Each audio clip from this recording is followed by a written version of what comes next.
Hi everyone, welcome to my channel. मैं अभी just paper देख रही थी एंड पेपर बहुत ही इजी था।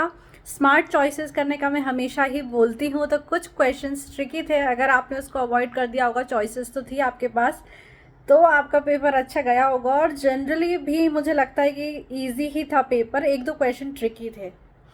तो पहला सेक्शन में आपको 9 में से 7 क्वेश्चन करने थे। Asanas can be used as preventive measures, ये मैंने रिवीजन वीडियो कराई थी अभी चैप्टर 3 की, और उसमें हमने रिकॉर्ड से शॉर्ट फॉर्म भी बनाया था। तो जिसने वो वीडियो देखी होगी उसने आंसर को बहुत ही फटाफट से लिख दिया होगा। एक्टिव पैसिव फ्लेक्सिबिलिटी क्या होती है, एक दूसरों की मदद से होती है, एक बिना मदद से हो जाती है, बहुत ही ईजी। एक्सट्रेंसिव मोटिवेशन समटाइम्स में किल इंट्रिंसिक मोटिवेशन जस्टिफाई। तो मुझे ये लगता है कि ये जो क्वेश्चन था थोड़ा सा ट्रिकी था। एंड पहले आपको ये समझाना होगा कि एक्सटर्नल मोटिवेशन क्या है, जो बाहर से मिलता है। इंटरनल क्या होता है, तो इंटरनल होता है। एक्सटर्नल क्या होता है, जैसे मनी के लिए, फेम के लिए, ग्रेड के लिए। तो इसका आंसर यही होगा कि एक टाइम के बाद जब ये चीज़ें ना मिलने लगे या इन चीज़ों से फ़र्क ना पड़ने लगे, तो ये sometimes can kill internal motivation, और जो स्पोर्ट है उसमें से भी उसका इंटरेस्ट हट जाता है। ऑल्सो एक्सटर्नल मोटिवेशन अगर होता है तो प्रेशर ज़्यादा होता है। And but as compare to other questions, अगर मैं आपकी जगह होती तो मैं इसको थोड़ा सा अवॉइड कर देती, पूरा अवॉइड कर देती, क्योंकि इसमें ज़्यादा लिखने का नहीं होता as compare to other questions, जैसे कि disability and list down 2 types of disability. तो ये हमने रिविजन वीडियो में करा था। मैंने आपको बोला था कि टाइप्स ऑफ डिसेबिलिटी इंपॉर्टेंट है। Then 2 objectives of first aid, very simple. अगर सीधे सीधे क्वेश्चन है, 2 पॉइंट लिख दिए होंगे ऑब्जेक्टिव ऑफ फर्स्ट एड, एक एक ऑब्जेक्टिव के एक एक मार्क आपको मिल जाएंगे। Then 2 types of coordinative ability with suitable example. तो मैंने इस चैप्टर नंबर 10 पे 1 घंटे की वीडियो बनाई थी, हर चीज़ डिटेल में समझाई थी। But as compare to other questions I found it a bit different और डिफ़िकल्ट। तो अगर आपके पास ऑप्शन होता, और अगर आपको आता है तो अच्छी बात है, क्योंकि हमने कवर भी किया था, तो वो आप लिख देंगे एग्जाम्पल के साथ। देन 2 सिम्टम्स ऑफ ASD, तो डिसऑर्डर तो हमने बहुत ही अच्छे से करे थे, आपने लिख दिया होगा। 2 physiological factors help in determining endurance, chapter number 10 जिसने भी बहुत अच्छे से पढ़ा होगा उसको आ जाएगा ये।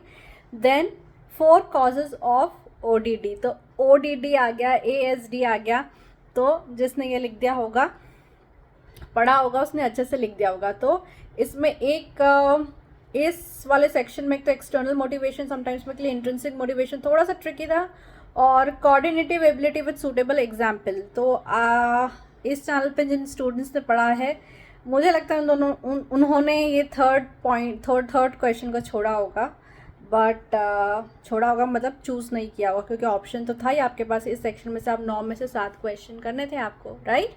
सेक्शन बी था अग्रेशन को समझाइए, 2 टाइप ऑफ अग्रेशन को समझाइए, तो बहुत ही इजी।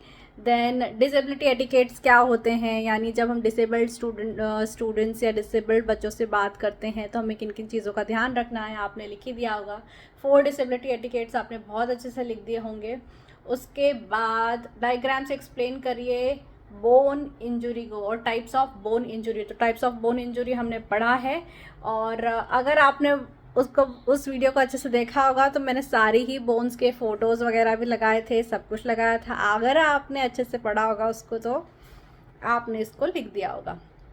देन सेक्शन बी में आपके पास थे 5 क्वेश्चन, जिसमें से आपको 3 करने थे, right. Then write the benefits and contraindications of matsya asana, लिख दिया होगा आपने बिल्कुल से। Differentiate between isometric and isotonic exercises with suitable example, लिख दिया होगा मेरे बच्चों ने। देन सेक्शन सी है what are the personality traits according to big 5 theory.